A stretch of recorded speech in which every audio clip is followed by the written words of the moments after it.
Hello, my dear students. Have a nice day for you.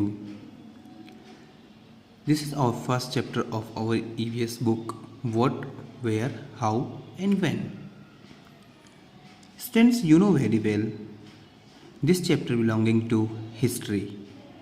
And today, in this video, means phase 4, we will be learn about archaeological पुरातात्विक उनके बारे में हम आज study करने वाले हैं. So let's come with me and focus our new topical archaeological sources. Dear students, in our previous video we already discuss about the sources of history कि हिस्ट्री का जो ज्ञान है, जो अनुभव है, जो अध्ययन है वो किस तरीके से किन सोर्सेज से होता है. उसमें 2 टॉपिक आए थे, लिटरेसी सोर्सेज और आर्कियोलॉजिकल सोर्सेज. आज हमारा जो मेन टॉपिक है वो क्या है? Archaeological sources. Archaeological sources dear students, जैसी हमारी हैबिट रही है शुरू से कि जो वर्ड मीनिंग्स हमें डिफ़िकल्ट लगेंगे उनके नीचे हम अंडरलाइन करते हुए आ रहे हैं और उन वर्ड मीनिंग्स को मैं स्पेशली डिफाइन भी आपके साथ में कर रहा हूँ. तो ये आर्कियोलॉजिकल का मतलब होता है पुरातात्विक, सोर्सेज का मतलब साधन. Archaeology is the scientific study of remains of the past civilisation. क्या कहा इसने? Past civilisation. सिविलाइजेशन का मतलब सभ्यता.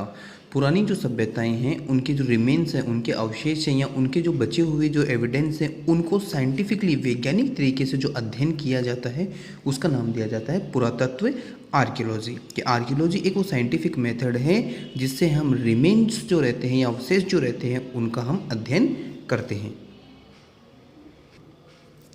आर्कियोलॉजिस्ट के बारे में क्या कहा इसने? देखो, archaeologist carry out excavation around the world from time to time. कि संसार भर में आर्कियोलॉजिस्ट जो पुरातात्विक विभाग के जो लोग होते हैं वो संसार भर में क्या करते रहते हैं? एक्सकेवेशन करते रहते हैं. एक्सकेवेशन का मतलब होता है खुदाई करते रहते हैं किस चीज़ की. And they often find many things. और उस खुदाई में उनको पुराने अवशेष या पुरानी चीज़ें, पास्ट एंशिएंट टाइम की सिविलाइजेशन की पुरानी चीज़ें मिलती हैं.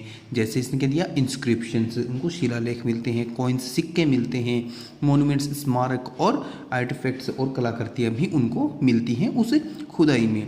दे are then analysed using various scientific techniques to discover more about the civilization these remains belongs to. और उस चीज़ से जुड़ी हुई या उस सभ्यता से जुड़ी हुई और ज़्यादा जानकारी इकट्ठा करने के लिए वो साइंटिफिक तरीके से, साइंटिफिक टेक्निक्स को यूज करते हैं उन चीज़ों को और भी ज़्यादा एनालिसिस करने के लिए, उन चीज़ों को और भी ज़्यादा अच्छे से समझने के लिए, उन पर लिखे गए जो लेख हैं उनको समझने के लिए, कब वो बनी थी, किसने बनवाई थी, ये सारी जानकारियाँ लेने के लिए उनको वो साइंटिफिक तरीके से, साइंटिफिक टेक्निक्स को यूज करके वो उनका और ज़्यादा एनालिसिस करते हैं, उनका और ज़्यादा अध्ययन करते हैं. किन की बात की जा रही है यहाँ पर? आर्कियोलॉजिस्ट जो होते हैं ना उनकी बात की जा रही है.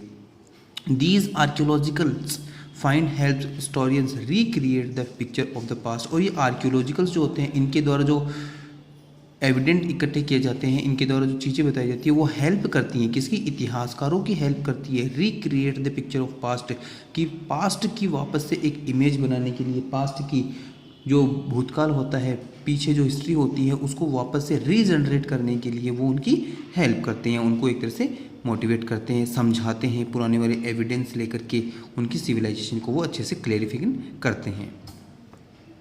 इंस्क्रिप्शन की बात की जा रही है यहाँ पर. इंस्क्रिप्शन का मतलब होता है शिलालेख. इंस्क्रिप्शंस आर राइटिंग और sketches etched on stones, pillars, clay और copper tablet and also the wall of caves, temples and monuments. क्या कहा इसने? इंस्क्रिप्शंस आर, इंस्क्रिप्शंस क्या होते हैं? शिलालेख क्या होते हैं? शिलालेख राइटिंग होती है, लिखावट होती है, स्केच कोई ड्राइंग होती है, रेखा चित्र होता है. किसके ऊपर? इनेच्ड ऑन स्टोन. इनेच्ड का मतलब होता है किसी चीज़ को खोदना. खोदने का मतलब किसी चीज़ को खोद करके उसके ऊपर लिखना.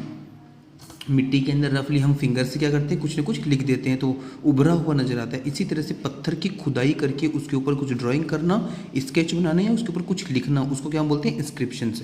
वो किस किस चीज़ के ऊपर बनाते थे? स्केच्ड इनेच्ड ऑन स्टोन्स, पत्थर पे हो सकता है, पिलर्स स्तंभों पर, या क्ले चिकनी मिट्टी पर, या फिर कॉपर टैबलेट. कॉपर टैबलेट मतलब तांबे की जो गोलियाँ होती थी उन पर. And also the wall of caves, गुफाओं पर, गुफाओं की दीवारों पर, टेम्पल्स मंदिरों में, मॉन्यूमेंट्स और भी बहुत सारे स्मारक, उनके ऊपर क्या लिखे जाते थे, इंस्क्रिप्शंस, उनके ऊपर क्या, इंस्क्रिप्शंस लिखे जाते थे। इंस्क्रिप्शन होते हैं शिलालेख, पत्थरों पर खुदाई करके जो चीज़ें बनाई जाती है, लिखाई जाती है, उनको बोलते हैं इंस्क्रिप्शंस, हिंदी में इसको बोलते हैं शिलालेख।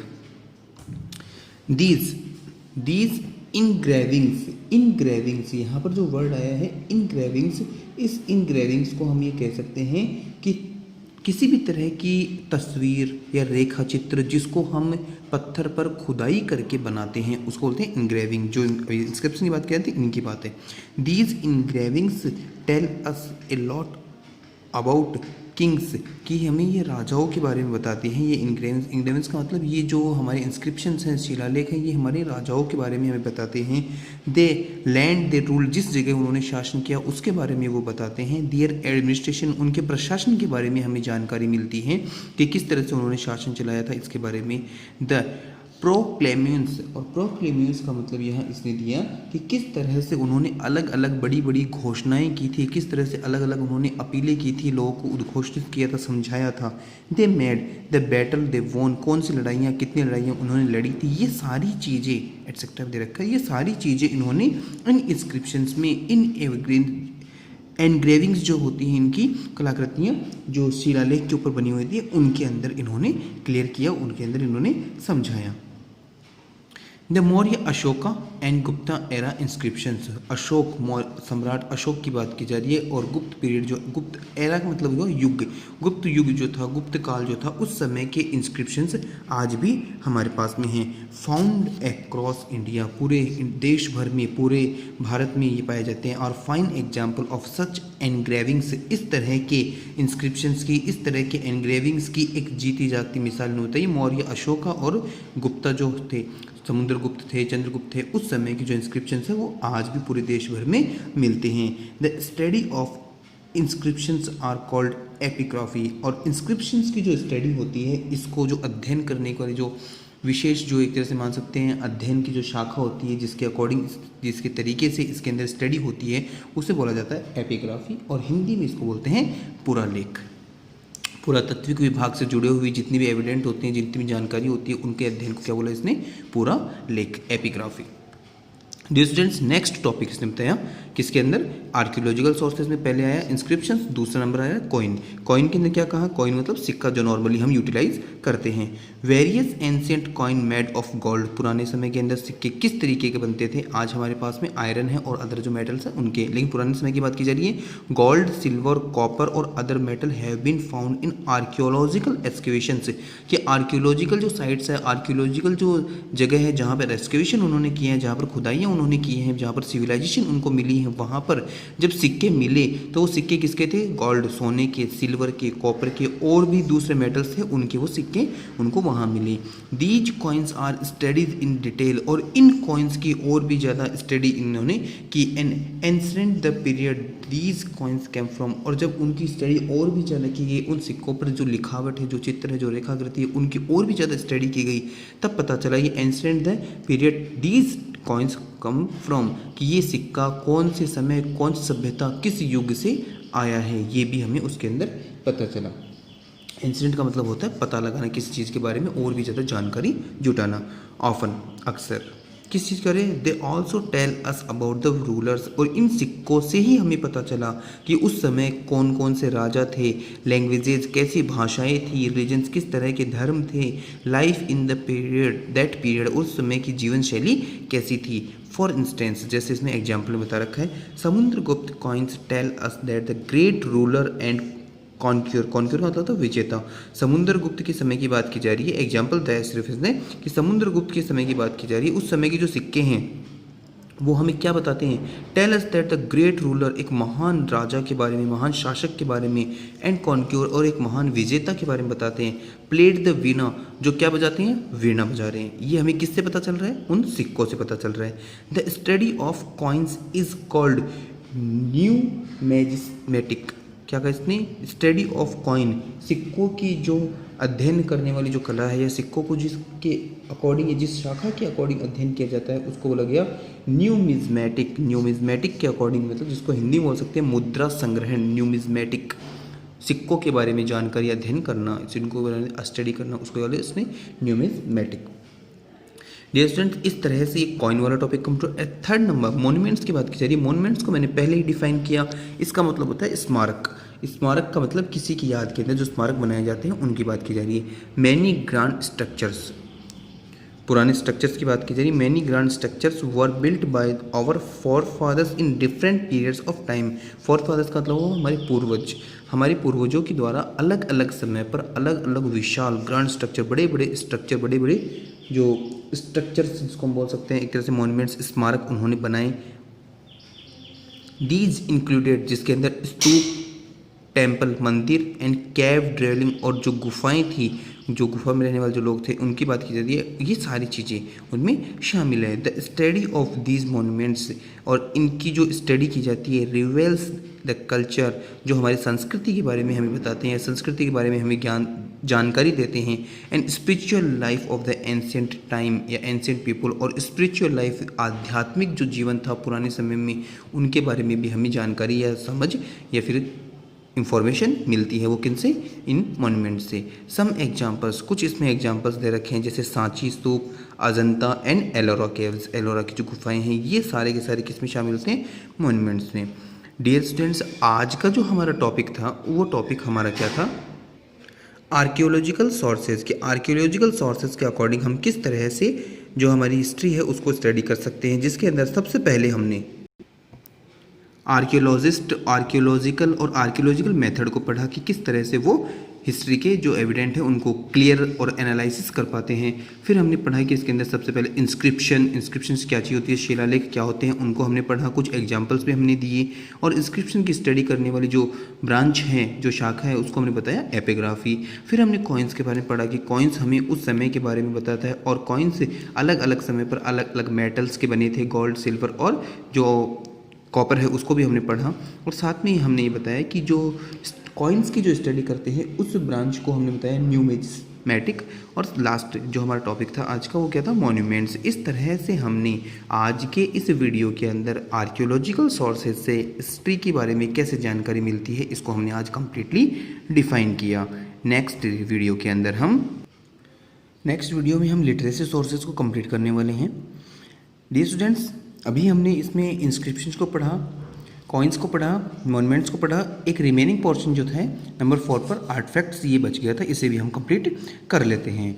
आर्टफैक्ट्स की बात की जा रही है। ड्यूरिंग आर्कियोलॉजिकल एक्सकेवेशन, आर्कियोलॉजिकल जो एक्सकेवेशन होते हैं, खुदाई होती है, उनके अंदर many objects like sculptures, toys, poetry, paintings, jewellery, weapons, tools and other man-made objects are unearthed. Unearthed का मतलब ज़मीन से निकाले जाते हैं। स्कल्पचर्स, टॉयज़, खिलौने, पोइट्री, चिकनी मिट्टी के बने हुए सामान, पेंटिंग्स जो हमारी तस्वीरें होती हैं उनकी बात की जा रही है, ज्वेलरीज जो गहने होते हैं उनकी बात की जा रही है, वेपन्स जो होते हैं, हथियार, टूल्स, इन सब चीज़ जो हाथ से बनाई गई थी उस समय, मैन मेड जो थिंग्स थी, वो अनअर्थेड का मतलब ज़मीन से निकाली जाती है, एक्सकेवेशन के अंदर बाहर आती है। सच ऑब्जेक्ट्स आर कॉल्ड आर्टिफैक्ट्स, और इनको हम आर्टिफैक्ट्स बोलते हैं।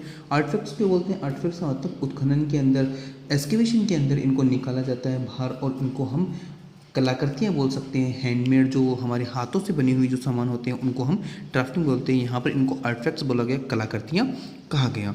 These artifacts give us invaluable, यहाँ वैल्यूएबल दे रखा है, एक्चुअल में invaluable. These artifacts give us valuable information about religious and social customs, clothing, food habit, entertainments etc of the people of a certain period। क्या कहा इसने कि ये जो आर्टिफैक्ट्स हैं, ये जो कलाकृतियाँ हैं, ये हमें इंफॉर्मेशन देती हैं, वैल्यूएबल इंफॉर्मेशन, बेशकीमती हमारे पास में इंफॉर्मेशन, जानकारी ये हमें देती है किसके बारे में? अबाउट द रिलीजियस, हमारे धर्म के बारे में, सोशल कस्टम्स, हमारी सामाजिक जो जीवन है उनके बारे में। कब का?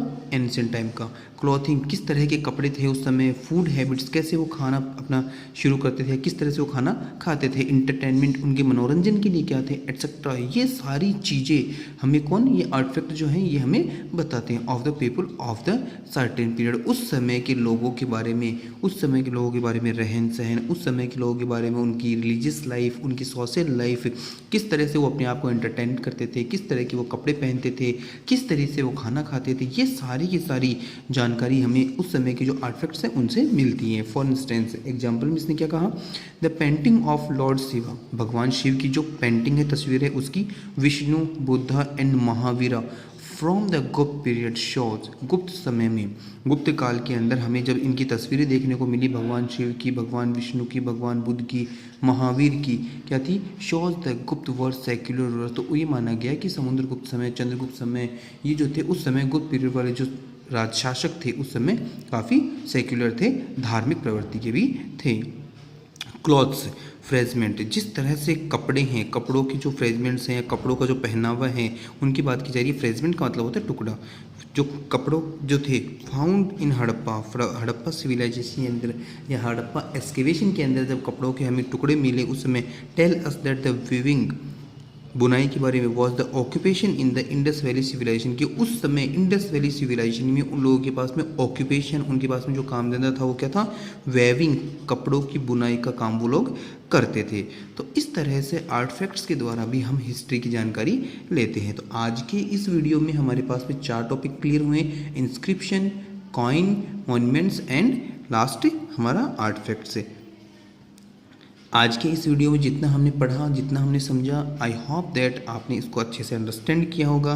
नेक्स्ट वीडियो के लिए मैंने आपको बताया लिटरेसी सोर्सेज से हमें किस तरीके से हमें हिस्ट्री के बारे में जानकारी मिलेगी, उसे भी हम नेक्स्ट वीडियो के अंदर कंप्लीट करेंगे। Have a nice day for you, thank you so much.